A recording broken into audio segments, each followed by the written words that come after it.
दुःखशमनस्तं नमामि हरिं परं। ध्येयं सदा परिभवग्नमभीष्टदोहं तीर्थास्पदं शिवविरञ्चिनुतं शरण्यं। भृत्यार्तिहं प्रणतपाल्भवाब्धिपोतं वन्दे महापुरुषचरणारविन्दम्। त्यक्त्वा सुदुस्तयजसुरेप्सितराज्यलक्ष्मीं धर्मिष्ठारवचसा यद्गादरण्यं। मायामृगं दयित्येप्सितमन्वधावत् वन्दे महापुरुषते चरणारविन्दम्।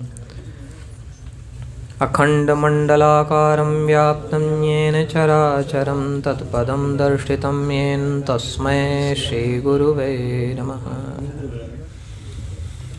ये दर्शन खोलेगा, बजाओ बजाओ, अभी तो बजा लो रात में।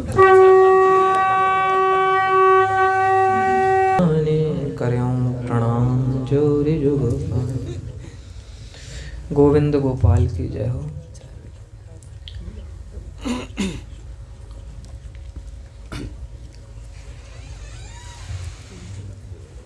सुबह होती है, शाम होती है, उम्र यूं ही तमाम होती है। सुबह से शाम हो जाती है, शाम से भोर हो जाती है, समय यूं ही चला जाता है सारा।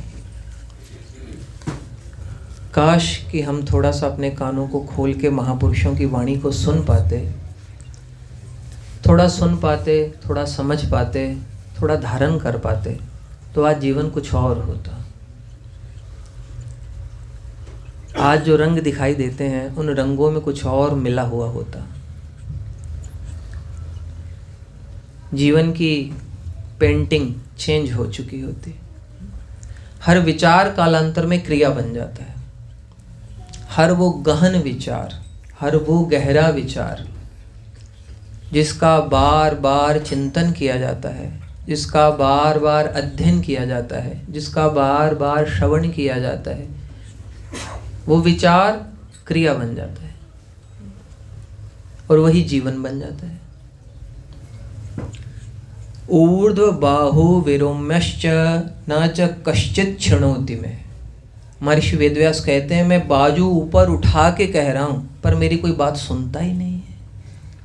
मैं कह रहा हूं, भुजाएं ऊपर उठा के कह रहा हूं, लेकिन कोई मेरी बात नहीं सुनता। धर्म से अर्थ मिलता है, काम मिलता है और धर्म से मोक्ष भी मिलता है, परंतु फिर भी लोग धर्म का पालन नहीं करते। कितने आश्चर्य की बात है। मानव का धर्म क्या है? मानव का धर्म क्या है? मानव का सर्वप्रथम धर्म है कि वो अपना संबंध स्वीकार कर ले। स्वीकृति उसका पहला कार्य है। श्रद्धा है, विश्वास है, ये भी है, परंतु स्वीकृति जिसके जीवन में नहीं है उसके जीवन में पूर्णता नहीं है। इसलिए हम सबके लिए ये आवश्यक है, मेरे लिए ये आवश्यक है कि स्वीकृति होनी, स्वीकार करना आवश्यक है। आज हम यहाँ बैठ पा रहे हैं, आज हम पूज्य भैया के दर्शन कर पा रहे हैं, आज हम प्यारे राधा माधव को निहार पा रहे हैं, ये किसी की कमाई है? आपकी कमाई हो सकती है, परंतु मेरी बिल्कुल भी नहीं है। ये हम लोगों पर कृपा है। 3-4 दिन पहले यहाँ पर किसी भक्त से मैंने कहा कि बहुत कृपा है, तो उन्होंने कहा नहीं, कृपा नहीं है, प्यार है। तो मुझे उनके शब्द गड़ गए। मैंने कहा हाँ, कृपा नहीं है, प्यार है। परंतु कृपा कहिए, प्यार कहिए, जिस भी भाव से स्वीकार कीजिए, कुछ तो हमारा कर्तव्य बनता है। ऐसा तो नहीं है कि हम बिल्कुल इससे अनजान हो जाएं। एक धूना रमाने वाले बाबा जी सुबह सुबह सत्संग किया करते हैं और बहुत सारे लोग उनके पास बैठे रहते आयु वृद्ध लोग, बहुत आयु वृद्ध लोग उनके पास बैठा करते। एक लड़का छोटी आयु का 10-12 वर्ष का, वो रोज वहाँ करके खड़ा हो जाता और बाबा जी को देखा करता, सत्संग सुनता और चला जाता। कुछ दिन यूं ही बीते। एक दिन उन संत ने उसका हाथ पकड़ा और बोले, देखो तुम यहाँ क्या करने आते हो? तो उसने, क्या तुम्हें समझ आती है? तो बोले, बाबा जी समझ कुछ नहीं आती है, पर मुझे सुनना अच्छा लगता है। मैं भी ऐसा ही हूँ, भले ही समझ न आए तो भी डटे रहो, तो भी सुनते रहो। विद्या पचती है समय पाके। आज वो बीज को अंदर जाने दो, अपने कर्ण कोहरों से उसको अंदर उतरने दो। समय आने पर बेल उगेगी और उस पर प्रेम का फल फलेगा, और ये अवश्य होगा, ये निश्चित है। पूज्य भैया ने कहा है ना, बस बात खत्म हो गई। तो बाबा जी ने उससे कहा, तुम्हें समझ तो आती नहीं है, यहाँ क्या करते हो? तो बोले कि मुझे अच्छा लगता है, आपको सुनना, ये देखना मुझे अच्छा लगता है। तो बाबा जी ने कहा, अरे बहुत समय पड़ा है, क्या चिंता है? अभी बहुत आयु पड़ी है, अभी तुम छोटे से हो, अभी तुम्हें क्या चिंता पड़ी इस चीज़ की? तो उसने कहा, बाबा जी आप धूना रमाते हो, धूना में मैंने देखा कभी आग तेज भी होती है, कभी कभी आग तेज भी होती है, कभी कम होती है। लेकिन मैं देखता हूँ कि आग को तेज करने के लिए आप छोटी लकड़ियाँ डालते हैं, और जब धुना रम जाता है ठीक है, फिर मोटी लकड़ियाँ भी जलती रहती हैं। पर मैंने देखा है कि छोटी लकड़ियाँ पहले जल जाती हैं। कोई भरोसा नहीं कि भले ही मैं छोटा हूँ, लकड़ी हूँ, मैं पहले जल गया तो आपकी बड़ी बड़ी लकड़ियाँ हैं, वो तो कब जलेंगी मालूम नहीं, पहले ही भस्ममय हो गया, मेरी आयु पहले ही समाप्त हो गई, छोटी लकड़ियाँ तो पहले जल के राख हो गई। तो अगर आप ये सोचते हैं कि भैया आयु छोटी है, कोई बात नहीं, बाकी काम कर लेंगे, भजन की बारी बाद में आएगी, तो ये हमारा बड़ा दोष है भैया। आप लोगों के लिए नहीं है ये, मैं अपने आपको समझाता रहता हूँ। अब मेरी तो छोटी आयु रही नहीं भैया। भैया गाया करते हैं, बूढ़ी देह जवानी छलके। अब तो पंजे काल ने अपने मार लिए, बहुत सारे पत्र भेज दिए कि आ जाओ, अब लौट आओ वापस, तो कब भी है ना। परंतु भैया फिर भी आप लोगों की चरण रज माथे चढ़ा करके मेरा काम भी बन जाएगा, ऐसा विश्वास है। देखिए हमने बात की कि धर्म का पथ, धर्म के पथ से अर्थ काम मोक्ष प्राप्त होता है। धर्म क्या है? भगवान की स्वीकृति धर्म है। आज बसंत पंचमी है, पूज्य भैया और पूज्य दादा की तरफ से आप सबको बहुत बहुत बधाई। पूज्य भैया श्री जी ने पहले ही आप सबसे निवेदन कर दिया। आज भगवती सरस्वती का विशेष पूजन होता है, आज माँ के स्वरूप का पूजन होता है।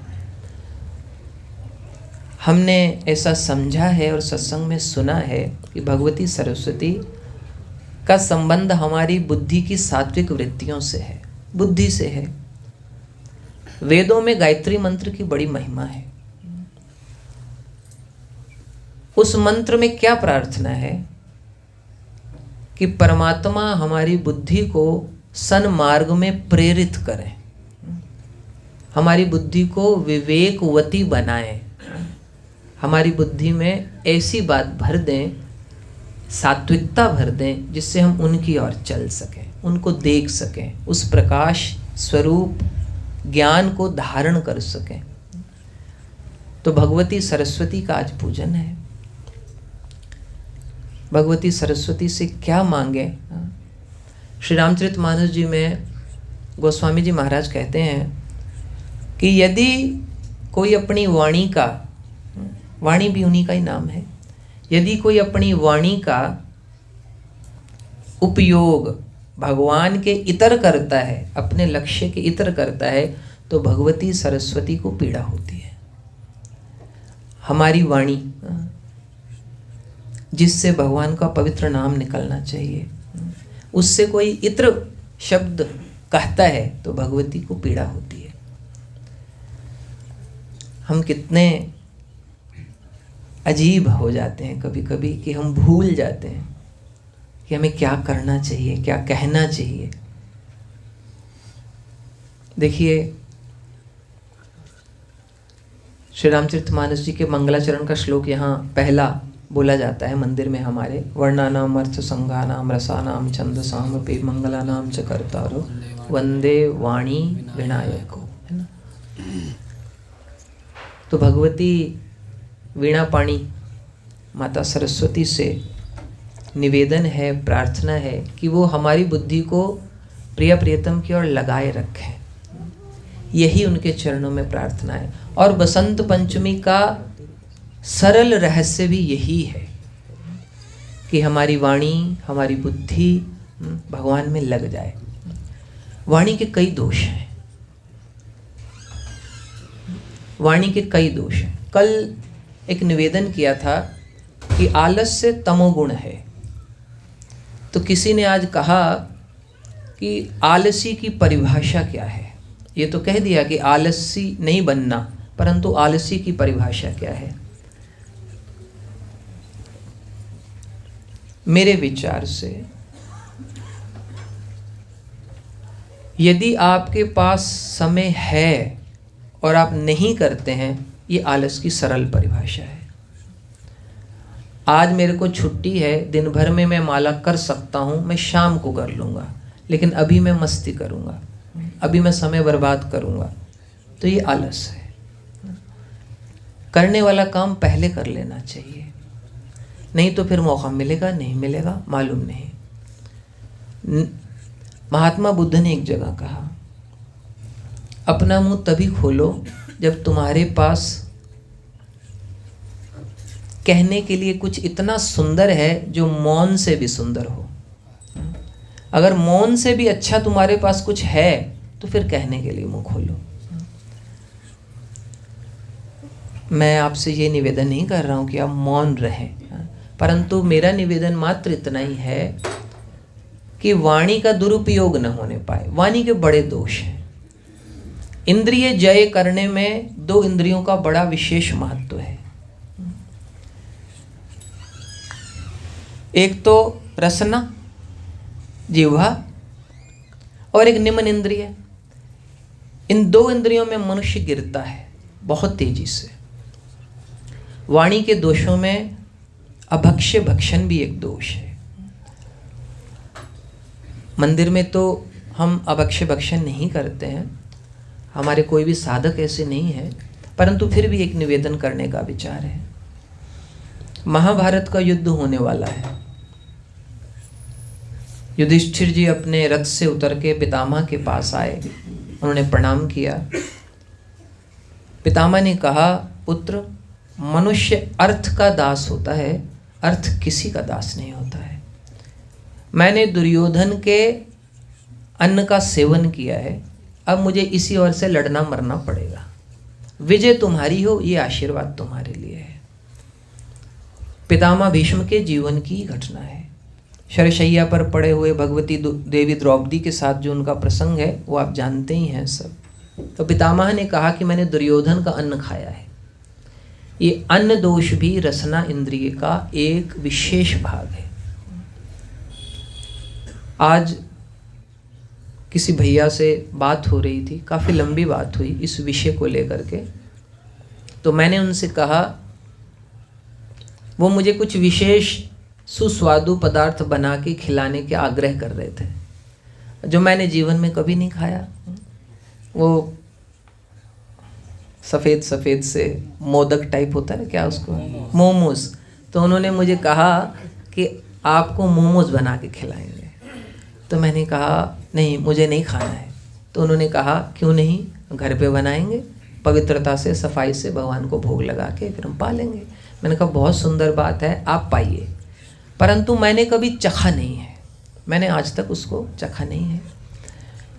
न चखी हुई वस्तुओं का चिंतन हमें नहीं होता है। मैंने आज तक मोमोज नहीं खाए तो मुझे उसका स्वाद का अनभिज्ञ है, मुझे पता ही नहीं है। लेकिन अगर मैंने खाए और मुझे रुचिकर लग गए, मुझे अच्छे लग गए, तो कहीं न कहीं मेरे चित्त में उसका चिंतन चला जाएगा और मैं इधर निहारता हूँ और उस दिन मन लगे आज सुबह मोमोज खाए थे बड़ा अच्छा लगे, अरे हो गया सत्यानाश। हाँ, आप विचार कीजिए, आज से 20 वर्ष पहले मुझे नहीं लगता भारत में मोमोज का नाम सुना होगा। मैंने तो नहीं सुना, अब दिल्ली एडवांस है पता नहीं, तो मैंने तो नहीं सुना था। अब नहीं सुना था तो चिंतन भी नहीं था। जिन लोगों ने उसको चखा वो उसका स्वाद जानते हैं। अच्छा, कुछ दिन पहले एक और प्यारे भक्त ने मुझे एक बहुत सुंदर सुस्वादु वस्तु खिलाई। वो आलू शिमला मिर्च की वो क्या बनाई थी, चिल्ली पोटैटो। मैंने जीवन में वो कभी नहीं खाया। तो उन्होंने मुझे खिलाया, खाओ बहुत अच्छा है। मैंने कहा हाँ, मैंने कहा उसका स्वाद जीभ का पहली बार लिया मैंने कभी नहीं खाया। मैंने कहा ठीक है, अच्छा लगा, पर दोबारा खाने की इच्छा नहीं। एक बार देखा है, दूसरी बार देखने की इच्छा है, ऐसी नहीं है। एक बार चखा है, दूसरी बार चखने की इच्छा नहीं। भगवान बचाएं, ठीक है। अच्छा, इसमें ये नहीं है कि जो चिल्ली पोटैटो खा लेगा वो उसका चुल्लू भर पानी में डूब मरेगा, ऐसा नहीं है। जो चिल्ली पोटैटो जो भी बोलते हैं उसको, अगर वो खा लेगा तो उसका भजन रुक जाएगा, ऐसी बात मैं नहीं कह रहा हूँ।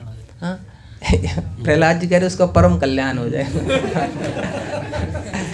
मेरा निवेदन ये नहीं था कि इससे, देखिए, देवम चरितम न चरेत, आपका तो भैया सिद्ध अवस्था है, आपके लिए तो मैं नहीं ऐसा कह सकता। हाँ, पर मेरे जैसे प्रारंभिक इस पथ पर चलने वाले साधारण मनुष्य के लिए तो ये आवश्यक है। मान लीजिए जिस आदमी ने कभी जिंदगी में गोलगप्पे नहीं खाए, हाँ, तो सड़क से जाते समय उसकी जो सौंधी सौंधी सुगंध पानी की नाक में जाती है, और मान लो एकादशी हो और उस दिन तो हाय हाय दिल कूटना पड़ता है आदमी को, कहाँ से निकल गया, कल ही बनाएंगे, कोई बात नहीं। हाँ, तो भैया अगर आपने चखे नहीं, हाँ, अगर आपने उस वस्तु को चखा नहीं तो आपको चिंतन नहीं होगा। जिस भोग को भोगा नहीं है ना, उसका चिंतन आपको परेशान नहीं करता। अब मोमोज का स्वाद पता नहीं है तो मोमोज आपको तंग कर ही नहीं सकते। जिस भोग को हमने चख लिया है उसका सुख आपको दुख देगा ही। कल भी बात हुई थी कि ये ही संस्पर्शजा भोगा दुख योने एवते, ये विषयों और इंद्रियों का जहाँ जहाँ संयोग होगा, संस्पर्श होगा, आप उसको स्वीकार करेंगे, भोगेंगे, तो वो उसका चिंतन, उसका दुख आपको रहेगा, नहीं बचता। एक बाबा जी की बात सत्संग में सुनी थी। महात्मा जी घूमते घूमते गांव में पहुँचे, आम के बगीचे में रुक गए। जमींदार बड़ा भक्त था, उसने कहा महात्मा जी यहाँ कुछ दिन रुक जाइए, सत्संग कीजिए। तो महात्मा जी ठहर गए। बाबा जी के लिए वो खीर ले आया। बाबा जी ने खीर खाई, बाबा जी को खीर बड़ी अच्छी लगी। तो उनका चलो कुछ दिन ठहर जाते हैं। बाबा जी ठहर गए। अब जमींदार साहब रोज़ बढ़िया खीर बना के, तब तक उसको गाढ़ी गुलाबी मलाई जब तक ना आ जाए तब तक रिझा रिझा के लाया करे और बाबा जी रोज़ खाया करे। यूं करते करते बहुत काल बीत गया और बाबा जी वहाँ से जा नहीं पाए।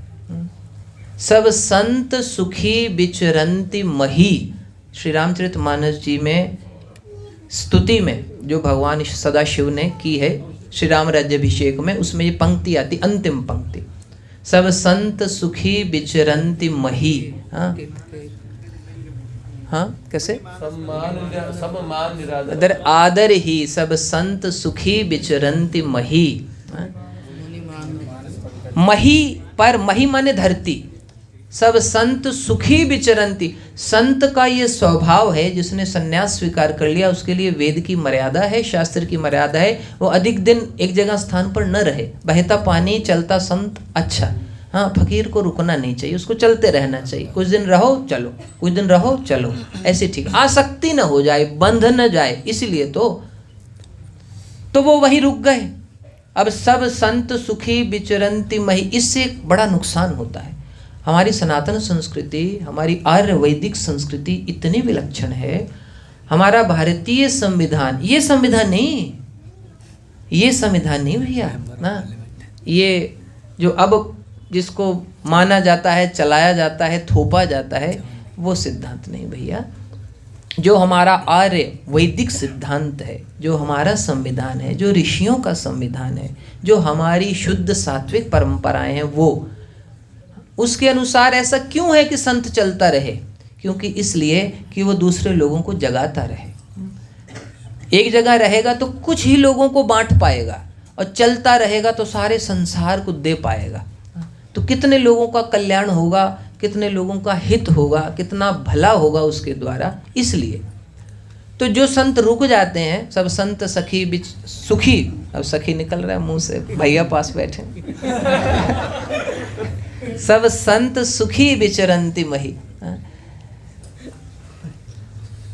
तो भैया वो बाबा जी रुक गए, और अब एक दिन जो समय आना है सो आएगा। काल का झपट्टा पड़ा, बाबा जी छी बोल गए, और महाराज आसक्ति खीर में रह गई, तो उसी गौशाला के बछड़े हो गए जहां जमींदार की गौशाला थी, वहीं बछड़े हो गए। अब पीते रहो दूध, बनाते रहो खीर, पचती रहेगी। जीव का स्वाद बड़ा भयानक है। जिस रस को नहीं चखा वो आपको तंग नहीं करता है। नई नई चीजें तो मत चखो, पुरानी चखी चीजों का चिंतन ही नहीं छूटता, और चख चख के क्या करेंगे? संतों के लिए है चाक चाक सब छाड़िया, माया रस खारा हो। ये खारा है, उन्होंने चख चख के हमारे लिए छोड़ दिया, समझा दिया, अरे तुम्हारे काम का नहीं है। लेकिन हम नहीं, जब तक खुद अपनी छाती पे उसको सह नहीं लेंगे परम वीर की तरह, तब तक हम नहीं मानेंगे। हम सहेंगे, कोई बात नहीं, हम वीर हैं, हम सहेंगे, हम ऐसी वीर गति को प्राप्त होके ही रहेंगे। लेकिन भैया इसमें लाभ नहीं है। स्वाद का दोष बड़ा भयानक है। आज बसंत पंचमी है, आज भगवती माँ वीणा पायणी वरदायिनी भगवती माँ सरस्वती से हम ये प्रार्थना करें। गोस्वामी जी कवितावली में कहते हैं, सिय राम स्वरूप अगाध अनूप, बिलोचन मीनन को जल है। श्रुति राम कथा मुख राम को नाम, हिये पुनि राम ही को थल है। मति राम ही सो गति राम ही सो, रति राम सो राम ही को बल है। सब कीन कहें तुलसी के मतें, इतनो जग जीवन को फल है। श्री राम स्वरूप अगाध अनूप, इनका स्वरूप श्री श्री मैथिली राघव, श्री श्री राधा माधव, ये आंखें इसी स्वरूप में लगी रहे। श्री राम स्वरूप अगाध अनूप, बिलोचन मीनन को जल है। ये आंखों की मछलियों का जल है। मछली को जल से निकालोगे तो मर जाएगी। हमारी आंखें इनसे भिन्न कहीं और न जाए। हमारी आंखें इसी रूप रस अगाध रसमय सागर में डूबी रहें। बाहर निकलेंगे तो मर जाएं, फूट जाएं, है ना। तो सिय राम स्वरूप अगाध अनूप, बिलोचन मीनन को जल है। और श्रुति राम कथा, कान में रहे इनकी कथा। मुख राम को नाम, और हिये पुनि राम ही को थल है। हृदय में इन्हीं का स्थान, इन्हीं का विहार स्थली है, और कुछ न घुसने पाए। जो विहार स्थली निकुंज बन चुकी है, अब उसमें और सुगंध क्यों डालनी है? सुगंध नहीं है, अब वो गंध ही है। गंध भी नहीं है, दुर्गंध है। अब उसको क्यों ले जाएंगे उसके अंदर? हम नहीं ले जाएंगे। ऐसा रस क्यों चखना है जो हमें प्रिय प्रियतम के चिंतन से अलग कर देता है? और श्रुति राम कथा मुख राम को नाम, हिये पुनि राम ही को थल है। मति राम ही सौ, और गति राम ही सौ, और रति राम ही सौ। तुलसी के मतों इतनो जग जीवन को फल, सबकी न कहो। क्या कोई कहता है सब जाने भैया, हम सबको प्रणाम करते हैं, और सबकी न कहें तुलसी के मतें, इतनो जग जीवन को फल है। ये हमारे जीवन का परम फल है। तो जिस चिंतन से, जिस वस्तु से, जिस भाव से इनसे दूरी बनती है, उसको ठोकर क्यों नहीं मार देते? इनकी अतिरिक्त और कुछ सुस्वादु लगे, यह प्रेमी के लिए तो कलंक है। हमारा मन क्यों जाता है इन चीज़ों में? मैं पुनः निवेदन कर रहा हूँ और बिल्कुल सरल हृदय से, पूज्य भैया श्री जी पास बैठे हैं, पूज्य दादा भी सब जानते हैं, मैं ये बातें आप लोगों के लिए नहीं कह रहा हूँ भैया। मैं हृदय से ये जानता हूँ कि देवम चरितम न चरित, मुझे ऐसा इतना मेरे में सामर्थ्य नहीं है। आप प्रेम के उस सागर में डूबे हुए हैं जहाँ इन बुलबुलों की आपके लिए कोई अब रह ही नहीं गई है बात। परंतु फिर भी क्योंकि पूज्य भैया की आज्ञा हुई है कुछ कहने की, तो जो मन की बात है सो मैं कहे जा रहा हूँ। पुनः निवेदन है, आप विचार करके देखिए। कुछ हम कपड़ा लेने जाते हैं तो हम सोचते हैं कुछ यूनिक चीज़ दिखाओ, कुछ बढ़िया चीज़ दिखाओ। इनसे यूनिक मिलेगा कुछ? क्या पहनोगे, क्या ओढ़ोगे, कितना सजाओगे? नहीं सजेगा भैया। कुछ भी पहनोगे, चिंतन आपका इनके अतिरिक्त कहीं और गया, काम खराब हो गया। अपने प्रेम में कलंक क्यों लगाना है? क्यों लगाना है? अच्छा, कोई कहेगा भैया अच्छे कपड़े पहनने से। एक बार जालंधर में एक पार्क में मैं बैठा हुआ तो किसी भक्त से चर्चा चल रही थी। उस समय कोई और भक्त वहाँ पर आए, वो कभी कभी मिलने आते थे, तो आके पास बैठे और बोले कि तुम ऐसे ऐसे क्यों बन के रहते हो फूहड़ से, बाल बिखरे और कपड़े पुराने पुराने से, है ना, तो ऐसा क्यों बन के रहते हो? तो मैंने कहा भैया बताइए कैसे रहना चाहिए? बोले देखो अच्छे अच्छे बढ़िया बढ़िया कपड़े पहन के रखो, तो थोड़ा चेहरे को पॉलिश करके रखा करो।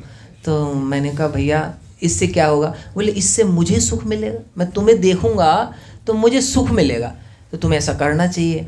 उनको तो मैंने चलो प्रणाम किया, फिर मैंने उन्हें बोल भी दिया अंत में, मैंने कहा देखो ऐसा सुख तो वैश्याएं भी लोगों को बहुत देती हैं, अब मुझे वही बनाओगे?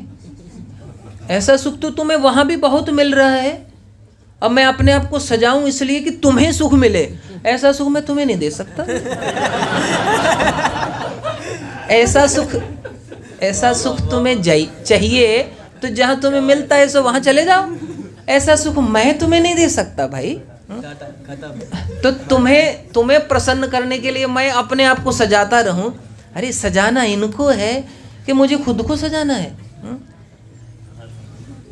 ये चीजें छोटी छोटी लगती हैं भैया, पर ये काम की हैं। देखो सुई बड़ी छोटी होती है भैया, पर कांटा निकालने के काम आ जाती है। कई बार हमारे जीवन में ऐसे चिंतन के कांटे होते हैं जो हमारी इस सुइयों से निकल जाते हैं। ये हमारी आवश्यकता भी है। हमारे प्रेम की भीति को सुदृढ़ बनाने की ये नींव है। नींव दिखती नहीं है भैया, नींव की ये खासियत है। इमारत दिखा करती है, नींव दिखा नहीं करती है। ये जो नींव है ना हमारी, ये दिखती नहीं है, इमारतें दिखती हैं। कोई ताजमहल देखने जाता है तो ताजमहल की तारीफ करता है, ये बहुत सुंदर है, बहुत सुंदर है, या किसी भी इमारत की तारीफ करता है, लेकिन उसकी नींव की तारीफ कोई नहीं करता, वो दिखती नहीं। वो वर्षों वर्ष से उस गहन काले अंधेरे में डूबी हुई हैं, किसी ने उन्हें देखा नहीं और कोई उनकी प्रशंसा भी नहीं करता। हमारे पारमार्थिक मार्ग की ये नींव है, ये हमारी आवश्यकता है, इसको दरकिनार न किया जाए। वो वस्तु जो हमारे स्वाद की लोलुपता को बढ़ा दे, उनसे अपने आप को काट ले, उनसे हट जाए, उनसे बच जाए। नई नई वस्तुओं को तो न चखे। आज एक और सुस्वादु वस्तु मैंने जीवन में पहली बार खाई, है ना, वो कोई कढ़ाई पनीर कोई प्यारे भैया लेके आए मेरे लिए, मैंने चखी थोड़ी सी। तो मैंने उनसे कहा कि भैया बहुत सुंदर, बहुत अच्छी बनी है, बहुत सुस्वादु बनी है, पर मेरी विनती है आगे से कभी मत बनाना, मेरे लिए तो मत बनाना भैया, मुझे नहीं चाहिए। क्यों? क्योंकि आज मैंने ये, अच्छा घर में तो मैं हफ्ते में भैया 6 दिन तो खिचड़ी दलिया ही खाता हूँ। जब मैं यहाँ से जाऊँगा तो मुझे ये कढ़ाई पनीर और वो आलू शिमला मिर्च की वो क्या थी चिल्ली पोटैटो है वो सब याद आते रहेंगे, मोमोज याद आते रहेंगे, है ना। तो मेरे लिए तो बड़ी खतरे की घंटी है। देखो मैं टीवी नहीं देखता भैया, आप लोग भी नहीं देखते होंगे, है ना। और न्यूज़पेपर भी नहीं मैं पढ़ता, इसलिए मुझे कम जीके मेरी बहुत वीक है, मुझे कुछ नहीं पता रहता। तो हमारे पिताजी हैं, वृद्ध हैं, तो वो सारा दिन वो टी पी उनकी चलती रहती है। तो एक बार वहाँ एक छोटी भतीजी बैठी हुई थी, तो इंग्लिश में कुछ चल रहा था, इंग्लिश में न्यूज़ चल रही थी। तो पिताजी को तो मैंने कुछ नहीं कहा, मैंने उससे पूछा, मैंने कहा तुम्हें समझ आ रही क्या बोल रहे हैं? हाँ? बोलती कुछ तो चल ही रहा है। बहुत बढ़िया, कुछ तो चल ही रहा है। मैंने कहा बहुत बढ़िया। ऐसे कभी कभी पिताजी के कमरे में जाओगे, रोटी पकड़ाने, पानी पकड़ाने, प्रणाम करने, तो कुछ चल रहा होता है तो कान में पड़ जाता है, चाहे अनचाहे। तो ऐसे ही एक दिन किसी वो फिल्मी हीरोइन की इंटरव्यू चल रही थी उसमें, तो उसमें जो पंक्ति मुझे सुनाई दी उसकी, उसने कहा पिछले 2.5 साल से मैंने आइसक्रीम नहीं खाई। ये बस एक पंक्ति मुझे सुनाई दी, मुझे बड़ा अच्छा लगा। मैंने देखा तो वो पुरानी बात है, तो वो श्रीदेवी थी। हाँ, तो वो कह रही थी पिछले 2.5 साल से मैंने आइसक्रीम नहीं खाई। क्यों? क्योंकि शुगर जो होती है ना, ये इससे ये ऑक्सीडेशन बढ़ा देती है बॉडी में, और मुंह पे झुर्रियाँ पड़ जाती हैं, बुढ़ापा दिखाई देता है। ओहो, मैंने कहा देखो कितना त्याग है देवी में। 2.5 साल हो गए। श्रीदेवी है ना, देवी हुई फिर। श्रीदेवी देवी में कितना त्याग है भैया। हाँ, लेकिन आज वो हवा हवाई कहाँ हवा हवाई हो गई, कुछ पता नहीं। हो गई हवा हवाई हो गई। हाँ, उसका कुछ मालूम नहीं है। उनका जीवन कैसा भी रहा हो, हमें वो मतलब नहीं है। हमें मतलब ये है कि अगर एक सिर्फ चेहरे को दिखाने के लिए, है ना, चेहरे को दिखाने के लिए वो इतना त्याग कर सकती है कि 2.5 साल हो गए, बोले मैंने आइसक्रीम नहीं खाई क्योंकि उसमें बहुत शुगर होती है। हद है। तो हम लोग क्या छोटी छोटी बातों में फिसल जाते हैं। हाँ, कोई बात नहीं, आज यही भोग लगेगा, आज तो यही चलेगा। क्यों? हमारी इच्छा है। एक भैया मेरे से बोल रहे थे, कह रहे थे हम अपने लिए थोड़ा खाते हैं, हम तो भगवान को भोग लगाते हैं। मैं कहा बहुत सुंदर बात है। जिस दिन वो तुम्हें आकर के कह देना कि मुझे इसका भोग लगा दो, तो उस दिन तुम उससे 4 गुना वस्तु का भोग लगाओ। उसका भी तो इंतजार करो। उनसे कह दो, अच्छा ऐसे ऐसे कह दो कि मेरा मोमोज खाने का मन है, मुझे सपने में आके कह जाओ कि मोमोज बनाओ। अरे ये आ गए तो तुम बनाते क्यों नहीं? फिर बनाओ, फिर चाहे जितने मर्जी रंग के बनाओ, जितने मर्जी स्वाद के बनाओ, कोई बात नहीं। आज मुझे कह रहे थे बसंत पंचमी है, पीला कुछ बनेगा। पीला बनाओ, बहुत अच्छी खिचड़ी बनाएंगे पीली। अच्छा, वो मेरे से बड़े दुखी हैं।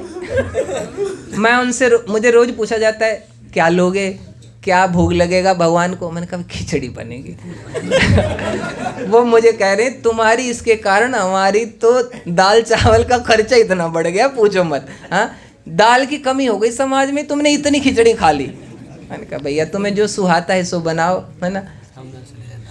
हाँ जी। देखो भैया, ये सब हंसी मजाक की बात है, हाँ, परंतु बात सच्ची है ना। अगर हम इन चीज़ों से भी कुछ सीख पाएँ, पकड़ पाएँ, तो हमारे लिए बड़े काम की चीज़ है। ये जो जीव है ना, हाँ, अगर इसको संयमित कर लिया जाए, है ना, ये जीव को संयमित कर लिया। 3 चीज़ें जुड़ी हुई हैं, 3 चीज़ें जुड़ी हुई हैं।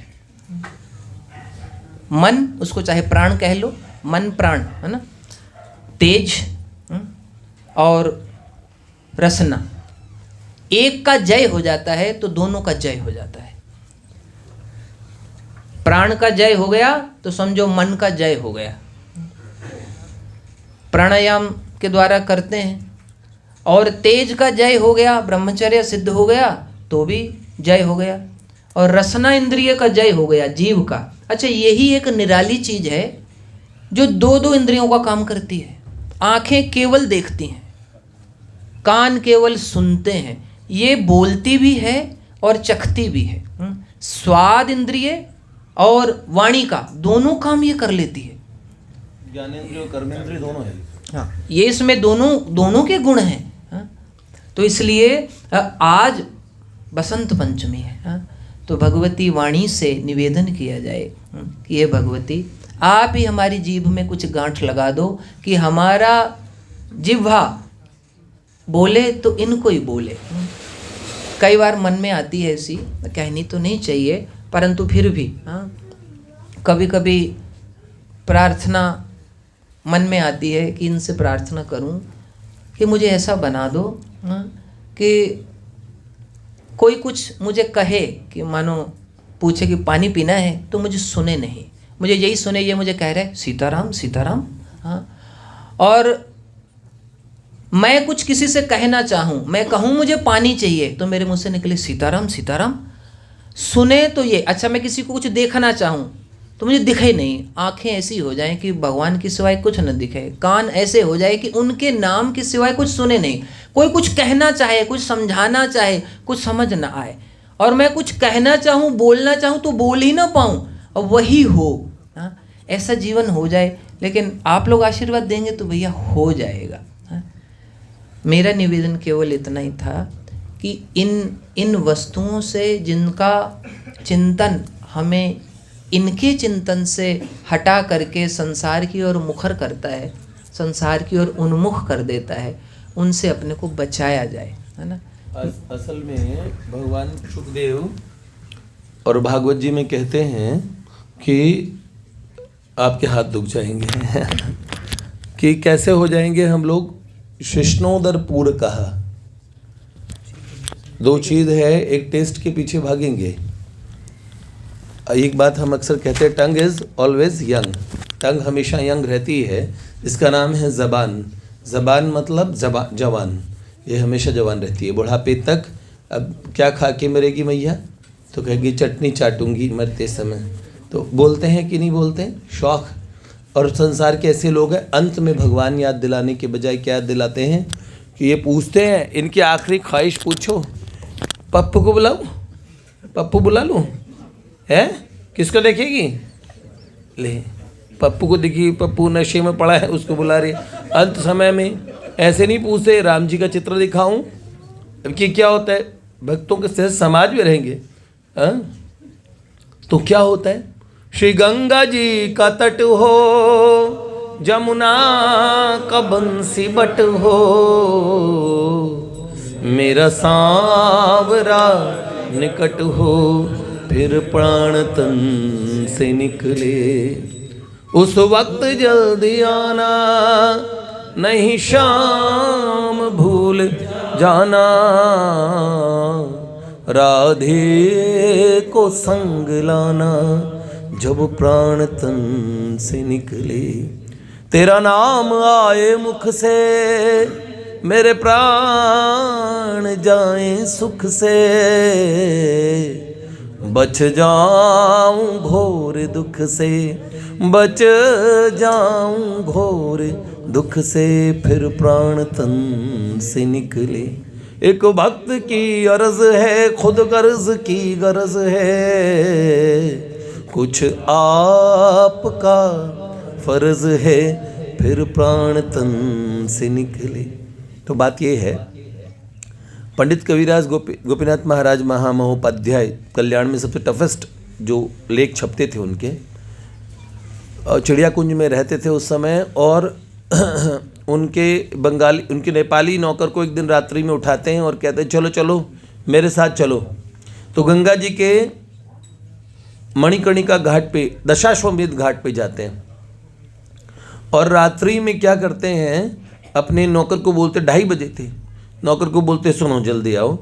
नेपाली शिष्य था वो, नौकर नहीं था वो तो शिष्य था, सेवक था, शिष्य था। तो अपने शिष्य को कहा जाओ और गर्मा गर्म बनारस के बाज़ार से और जलेबी लाओ गर्मा गर्म 5 रुपए की।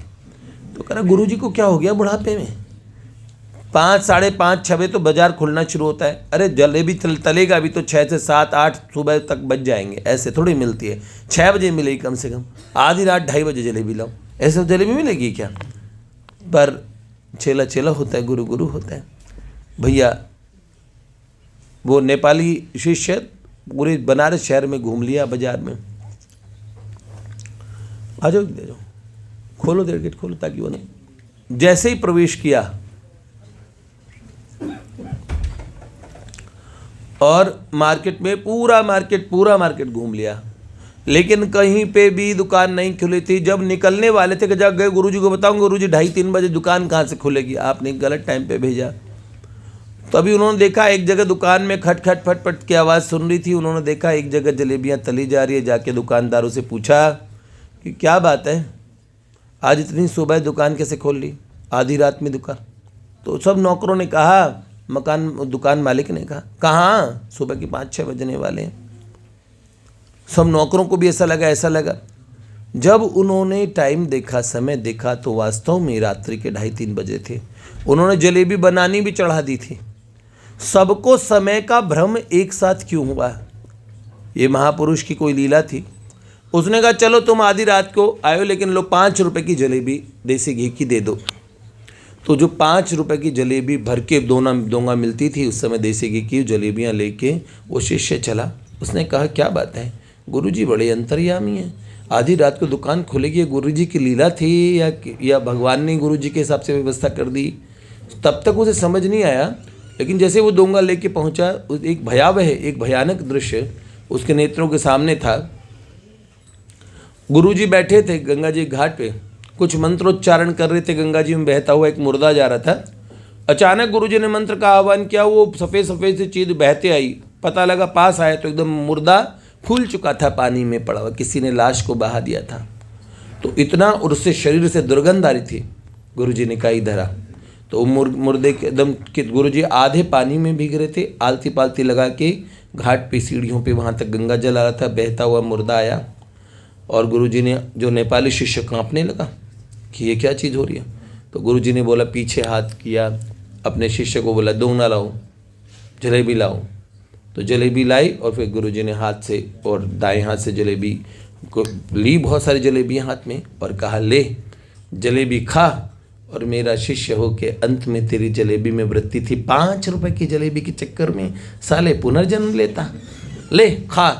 तो मुर्दा शिष्य का पुनर्जीवन का आवाहन करके अचानक उस मुर्दे ने आंखें खोली, मुंह खोला, गुरुजी ने जलेबी ठूस दी मुंह में। अंत काल में जलेबी का चिन्ह। जय जय प्रभु जी, सुस्वागतम। आइए, जय जय श्री राधे। यही संपत्ति है। वाह वाह, आप वैष्णव का आशीर्वाद जाए। श्रीमन्नारायण नारायण। बड़ी सुंदर बात है। तो बस मैं इतना निवेदन कर रहा था, जैसा श्री भैया ने कहा, अंते मति सो गति। वास्तविक बात यह है कि किसी चीज़ में चित्त न रह जाए। यम यम वापि स्मरण भावम त्यजत्यन्ते कलेवरम तम तमेवेति कौन्तेय सदा तद्भाव भाविता।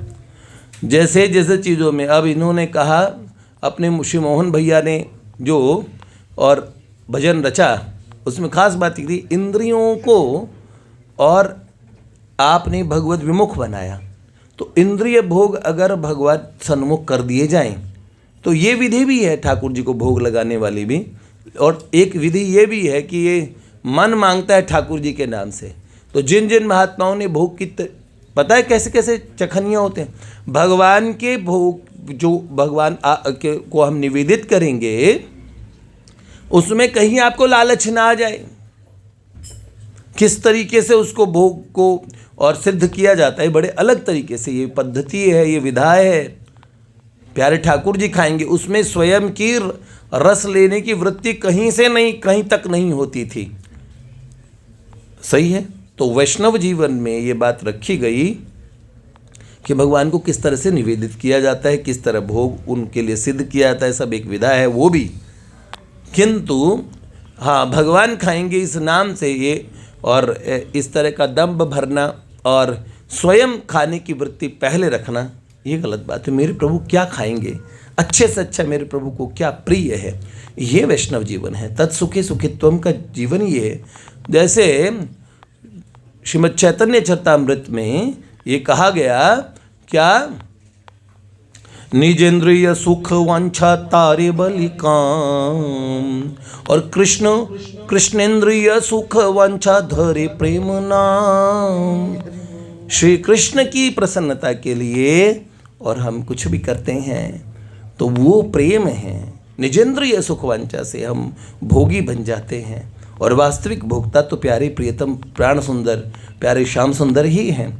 तो एक बात ये बात कही तो भैया मनमोहन भैया अपने पंजाब वाले, उन्होंने लिखा कि चाट पकौड़ी बर्गर पिज़्ज़ा रोज खाते हो, आइसक्रीम खाते हो तो होठ भी हिलाते हो, राम नाम जप में प्यारे जीभ भी हिलैले, कृष्ण नाम जप में प्यारे जीभ भी हिलैले, राम राम गए केतु राम को रिझैले, राम राम गए केतु राम को रिझैले। भगवान कहते हैं गीत्वा च मम नामानि नर्तयेन मम सन्निधो इदम ब्रवीमि ते सत्यम और त्रितो हम तेन च अर्जुना। हे अर्जुन, उन्होंने मुझे खरीद लिया है, ये मैं सत्य सत्य कहता हूँ। आदि पुराण में भगवान कहते हैं। तो इसीलिए ये वाणी का आज वसंत पंचमी का दिन है। भगवती वाणी माँ शारदा हैं, और वाणी का दो भैया ने बताया कि कर्मेंद्रिय और ज्ञानेंद्रिय दोनों होती है, एक ही समय में चखती हुई है, और एक ही समय में बोलने की शक्ति भी इसी से है। तो ये एक ऐसी इंद्रिय जो दो दो इंद्रियों का काम करती हैं। तो वाणी भगवती वाणी को हम प्रणाम करते हैं, माँ शारदा को इसलिए प्रणाम करते हैं, उनसे चाहते कि हमारे मुख से भगवान का नाम उच्चरित हो। और बाबा तुलसी जी ने ये बात कही थी कि न बचे को पंडित वेद पढ़े, न बचे को ऊंच छिनाय अटा, न बचे को जंगल बास किए, न बचे कोई शीश बढ़ाए जटा। है दिन चार चला चलियो तुलसी, नर नाहक को सब ठाट ठटा, जो भलाई चहो सिय राम रटो, नहीं आय अचानक काल डटा। मन भजले रे निष्काम प्यारे राघव रघुवर राम, मन भजले रे निष्काम प्यारे राघव रघुवर राम। सीता राम राम राम, सीता राम राम राम, सीता राम राम राम, राजा राम राम राम। सीता राम राम राम, सीता राम राम राम, सीता राम राम राम, राजा राम राम राम। मन भजले रे निष्काम प्यारे नटवर सुंदर श्याम, श्यामा श्याम श्याम श्याम, श्यामा श्याम श्याम श्याम, श्यामा श्याम श्याम श्याम, श्यामा श्याम श्याम। तो बेटा ये बहुत अच्छी बात है। भगवान से यही प्रार्थना करें, माँ शारदा से। आज वसंत पंचमी है और आज से ब्रज की होली का प्रारंभ है, होली का उत्सव भी प्रारंभ हो जाएगा। और होली के उत्सव के प्रारंभ में ही हमारे पास एक वैष्णव, एक भगवत भक्त आए, भगवान के प्यारे वृंदावन धाम के वासी। और हाँ, अरे रसिया बड़े सुंदर सुंदर सुनाते हैं। और देखिए श्रीमन महाप्रभु जी की पुनीत परंपरा में दीक्षित एक महानतम और ऐसे महत पुरुष और पूज्यपाद महाराज जी, जो श्री भव्य भैया के पूज्यपाद गुरुदेव हैं, श्रील प्रभुपाद के प्रत्यक्ष शिष्य जो हैं। तो प्रभुपाद बड़े कृपामय हैं। और समझ लीजिए प्रभुपाद के प्यारे जब कोई आते हैं तो प्रभुपाद की कृपा का स्वरूप ही आता है हम लोगों के मध्य में। तो जब भी वैष्णव आए तो जैसे सूर बाबा अपने परमानंदास जी ने भी ऐसे निवेदन किया है, सूरदास जी ने भी, क्या घर आए मेरे नंद नंदन के प्यारे, घर आए मेरे नंद नंदन के प्यारे। हमारे अब थोड़ा सा, क्योंकि हमारा समापन होने वाला, लेकिन हम चाहते 15 मिनट प्रभु जी से कुछ भी सुने, फिर शयन दर्शन प्रभु जी के और साथ में करेंगे।